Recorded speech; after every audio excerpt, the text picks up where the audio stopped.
Қазақстан Республикасының тұңғыш президенті елбасы Нұрсұлтан Әбішұлы Назарбаев жастарға арнап өз үндеуін жолдады.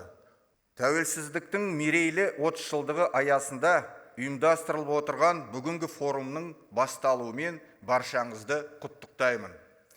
Жастар қоғамның қозғаушы күші, үкілі үміті. Егемендік жылдары елімізде санасы азат, ой сергек, тұтас бір жаңа буын қалыптасып, өсіп жетілді. Біз тәуелсіздігіміздің бұл белесіне жарқын жетістіктермен аяқ басып отырмыз. Өскелең ұрпақтың ертеңі үшін мемлекет тарапынан маңызды шешімдер қабылданып, тың бастамалар қолға алынды. Болашақ бағдарламасы жүзеге асып, жастарымыз әлемнің беделді жоғары оқу орындарында заманның сұранысына сай зияткерлік мектептер мен Назарбаев университетінде білім алу мүмкіндігіне ие болды.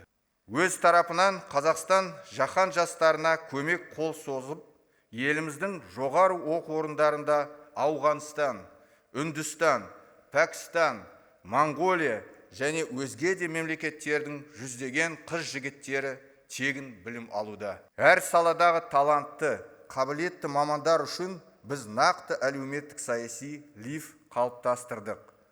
Нұр Отан партиясы жанындағы Жас Отан жастар қанаты патриоттық тәрбиемен қоғамдық қызметтің өзіндік мектебіне айналды. Белсенді жастардың тағы бір тобы Қазақстан Халқы Ассамблеясы аясына ұйысты. Өз кезегінде жас буын өкілдері туған отанымызды шын жүректен мақтан тұтып, еліміздің одан әрі гүлденуіне ат салысуға тиіс.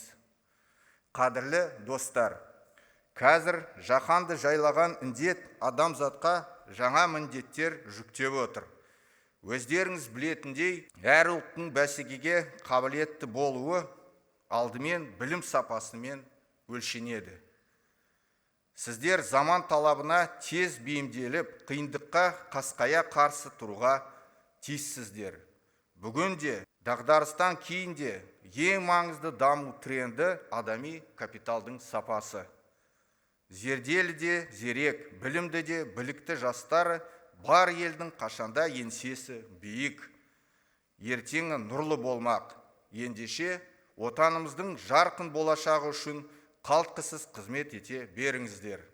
Бүгінгі форумның жұмысы жемісті болсын. Сіздерге мықты денсаулық, шуақты өмір, шығармашылық табыстар тілеймін.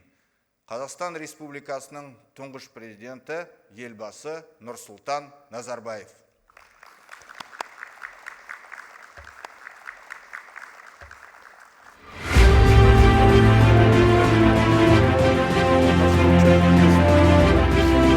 Шахматистский Насаям Малик, обладатель Грэмми Малика Зекенова, режиссер Айзатан Синтон, сынаған сынып білім беру, заң шығару